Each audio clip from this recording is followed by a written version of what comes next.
ನಮಸ್ಕಾರ, ವಿಕೆ ಡಿಜಿಟಲ್ ನ್ಯೂಸ್ಗೆ ಸ್ವಾಗತ. ಎಲ್ಲ ವೀಕ್ಷಕರಿಗೆ ನಮಸ್ಕಾರ. ವಿಕೆ ಡಿಜಿಟಲ್ ನ್ಯೂಸ್ಗೆ ಸ್ವಾಗತ. ನಾನು ಸಂಧ್ಯಾ. ಸ್ವಯಂ ಪ್ರೇರಿತವಾಗಿ ತೆರವುಗೊಳಿಸದೇ ಇದ್ದಲ್ಲಿ ಸೂಕ್ತ ಕ್ರಮ. ಫುಟ್ಪಾತ್ ಅತಿಕ್ರಮಣದಾರರಿಗೆ ಸಚಿವ ಕೃಷ್ಣ ಬೈರೇಗೌಡ ಎಚ್ಚರಿಕೆ. ಪಾದಚಾರಿ ಮಾರ್ಗಗಳಲ್ಲಿ ಮುಕ್ತವಾಗಿ ಓಡಾಡುವುದು ದೇಶದ ಪ್ರತಿಯೊಬ್ಬ ನಾಗರಿಕನ ಮೂಲಭೂತ ಹಕ್ಕು ಎಂದು ಸುಪ್ರೀಂ ಕೋರ್ಟ್ ಆದೇಶಿಸಿದೆ. ಅದರನ್ವಯ ನಗರದಲ್ಲಿ ಫುಟ್ಪಾತ್ ತೆರವು ಕಾರ್ಯಾಚರಣೆಯನ್ನು ಕಟ್ಟುನಿಟ್ಟಾಗಿ ನಡೆಸಲಾಗುತ್ತಿದ್ದು, ವ್ಯಾಪಾರಿಗಳು ಮತ್ತು ಸಾರ್ವಜನಿಕರು ಇದಕ್ಕೆ ಸಹಕಾರ ನೀಡಬೇಕು ಎಂದು ಬೆಂಗಳೂರು ಅಭಿವೃದ್ಧಿ ಸಚಿವ ಕೃಷ್ಣ ಬೈರೇಗೌಡ ಹೇಳಿದ್ದಾರೆ. ವ್ಯಾಪಾರಿಗಳು ತಮ್ಮ ಸ್ವಂತ ಜಾಗದಲ್ಲಿ ವ್ಯಾಪಾರ ಮಾಡಲಿ, ಅದಕ್ಕೆ ನಮ್ಮ ಅಭ್ಯಂತರವಿಲ್ಲ. ಆದರೆ ಫುಟ್ಪಾತ್ಗಳನ್ನು ಅತಿಕ್ರಮಿಸಿ ವ್ಯಾಪಾರ ಮಾಡುವುದು ಕಾನೂನು ಬಾಹಿರ. ಅಂಗಡಿಯವರು ಒತ್ತುವರಿ ಮಾಡದಿದ್ದರೆ ತಕ್ಷಣವೇ ಸ್ವಯಂ ಪ್ರೇರಿತರಾಗಿ ತೆರವುಗೊಳಿಸಬೇಕು, ಇಲ್ಲದಿದ್ದರೆ ಕಠಿಣ ಕ್ರಮ ಕೈಗೊಳ್ಳಲಾಗುವುದು ಎಂದು ಅವರು ಎಚ್ಚರಿಕೆ ನೀಡಿದ್ದಾರೆ.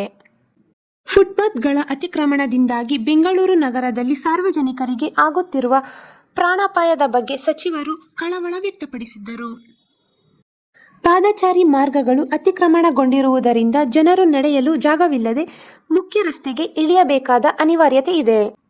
ಇದರಿಂದಾಗಿ ನಗರದಲ್ಲಿ ವರ್ಷಕ್ಕೆ ಸರಾಸರಿ 300 ಜನ ಪಾದಚಾರಿಗಳು ವಾಹನಗಳು ಡಿಕ್ಕಿ ಹೊಡೆದು ಅಪಘಾತಗಳಲ್ಲಿ ಪ್ರಾಣ ಕಳೆದುಕೊಳ್ಳುತ್ತಿದ್ದಾರೆ. ಈ ಸಾವು ನೋವುಗಳನ್ನು ತಪ್ಪಿಸುವುದು ಸರ್ಕಾರದ ಜವಾಬ್ದಾರಿಯಾಗಿದೆ ಎಂದು ಅವರು ತಿಳಿಸಿದರು. ನಗರದ ನಾಗರಿಕರಿಂದಲೇ ಫುಟ್ಪಾತ್ಗಳನ್ನು ಮುಕ್ತಗೊಳಿಸುವಂತೆ ವ್ಯಾಪಕ ಬೇಡಿಕೆ ಕೇಳಿಬಂದ ಹಿನ್ನೆಲೆಯಲ್ಲಿ ಸಾರ್ವಜನಿಕರ ಹಿತದೃಷ್ಟಿಯಿಂದ ಸರ್ಕಾರ ಈ ಕಠಿಣ ಕ್ರಮಕ್ಕೆ ಮುಂದಾಗಿದೆ. ಫುಟ್ಪಾತ್ಗಳನ್ನು ಅನೇಕರು ಕಾರ್ ಮತ್ತು ಬೈಕ್ ಪಾರ್ಕಿಂಗ್ ಜಾಗವನ್ನಾಗಿ ಮಾಡಿಕೊಂಡಿದ್ದಾರೆ.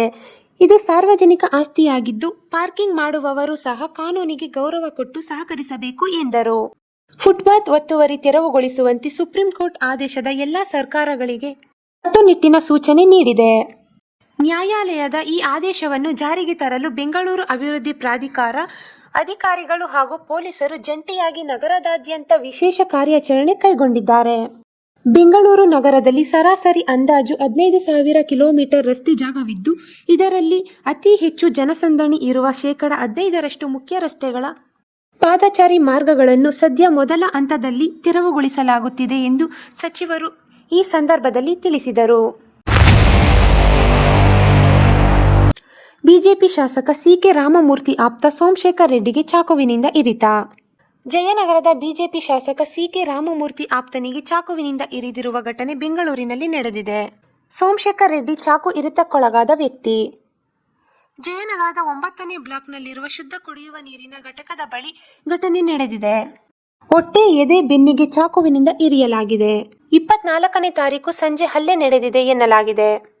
ಸೋಮಶೇಖರ್ ರೆಡ್ಡಿ ವಾಟರ್ ಪ್ಲಾಂಟ್ ನಡೆಸುತ್ತಿದ್ದರು. ಯುವಕರ ಗುಂಪೊಂದು ವಾಟರ್ ಪ್ಲಾಂಟ್ ಬಳಿ ಬಂದಾಗ ಕಿರಿಕ್ ಆಗಿದೆ. ಮಾತಿಗೆ ಮಾತು ಬೆಳೆದು ಆರೋಪಿಗಳು ಚಾಕುವಿನಿಂದ ಇರಿದಿದ್ದಾರೆ. ಆಟೋದಲ್ಲಿ ಮಾರಕಾಸ್ತ್ರಗಳ ಸಮೇತ ಬಂದಿದ್ದ 5 ಗುಂಪು ರೆಡ್ಡಿ ಮೇಲೆ ದಾಳಿ ನಡೆಸಿದ್ದಾರೆ. ಗಾಯಾಳವನ್ನು ಸ್ಥಳೀಯರು ತಕ್ಷಣ ಆಸ್ಪತ್ರೆಗೆ ಸೇರಿಸಿದ್ದಾರೆ. ಖಾಸಗಿ ಆಸ್ಪತ್ರೆಗೆ ದಾಖಲಿಸಿ ಚಿಕಿತ್ಸೆ ಕೊಡಿಸಲಾಗಿದೆ. ಘಟನೆ ಸಂಬಂಧ ಜಯನಗರ ಪೊಲೀಸ್ ಠಾಣೆಯಲ್ಲಿ ಪ್ರಕರಣ ದಾಖಲಾಗಿದೆ. ಆರೋಪಿಗಳಾದ ರವಿ, ಬಾಲು, ಪುಲಿ, ವಿಷ್ಣು, ಶಂಕರ್ ಆರೋಪಿಗಳನ್ನು ಬಂಧಿಸಲಾಗಿದೆ. ಕೊಲೆ ಮಾಡುವ ಉದ್ದೇಶದಿಂದ ಬಂದು ದಾಳಿ ಮಾಡಿದ್ದಾರೆಂದು ಜಯನಗರ ಪೊಲೀಸ್ ಠಾಣೆಗೆ ದೂರು ನೀಡಲಾಗಿತ್ತು. ವಾಣಿಜ್ಯ ಬಳಕೆ ಎಲ್ಪಿಜಿ ದರ 183.50 ರೂಪಾಯಿ ಇಳಿಕೆ. ವಾಣಿಜ್ಯ ಬಳಕೆಯ ಎಲ್ಪಿಜಿ ಪೂರೈಕೆ ಮೇಲಿನ ನಿರ್ಬಂಧ ತೆರವುಗೊಳಿಸಿದ ಬೆನ್ನಲ್ಲೇ ಕೇಂದ್ರ ಮತ್ತೊಂದು ಸಂತಸದ ಸುದ್ದಿ ನೀಡಿದೆ. ವಾಣಿಜ್ಯ ಬಳಕೆಯ ಎಲ್ಪಿಜಿ ದರ 183.50 ರೂಪಾಯಿ ಇಳಿಕೆ ಮಾಡಿದೆ. ಇಂದಿನಿಂದ ಜಾರಿಗೆ ಬರುವಂತೆ ಈ ಕ್ರಮ ಕೈಗೊಳ್ಳಲಾಗಿದ್ದು, 19 ಕೆಜಿಯ ವಾಣಿಜ್ಯ ಬಳಕೆಯ ಸಿಲಿಂಡರ್ ಬೆಲೆಯನ್ನು 183.50 ರೂಪಾಯಿ ಇಳಿಕೆ ಮಾಡಲಾಗಿದೆ ಎಂದು ತಿಳಿದುಬಂದಿದೆ. ಈ ಮೂಲಕ 3,113.50 ರೂಪಾಯಿ ಇದ್ದ ಸಿಲಿಂಡರ್ ಬೆಲೆ ಈಗ 2,930 ರೂಪಾಯಿಗೆ ಇಳಿದಿದೆ. ಆದರೆ ತೈಲ ಕಂಪನಿಗಳು ಗೃಹ ಬಳಕೆಯ ಸಿಲಿಂಡರ್ ಬೆಲೆಯಲ್ಲಿ ಯಾವುದೇ ಬದಲಾವಣೆ ಮಾಡಿಲ್ಲ. ಹೀಗಾಗಿ 14.2 ಕೆಜಿ ತೂಕದ ಗೃಹ ಬಳಕೆಯ ಸಿಲಿಂಡರ್ ಬೆಲೆಯಲ್ಲಿ ಯಾವುದೇ ಬದಲಾವಣೆ ಆಗಿಲ್ಲ ಎಂದು ಹೇಳಲಾಗುತ್ತಿದೆ. ಹಾರ್ಮುಜ್ ಜಲಸಂಧಿಯಿಂದ ಇಂಧನ ಪೂರೈಕೆ ವ್ಯತ್ಯಯವಾದ ಹಿನ್ನೆಲೆ ಭಾರತದಲ್ಲಿ ವಾಣಿಜ್ಯ ಎಲ್ಪಿಜಿ ದರವನ್ನು 4 ಬಾರಿ ಏರಿಕೆ ಮಾಡಲಾಗಿದೆ.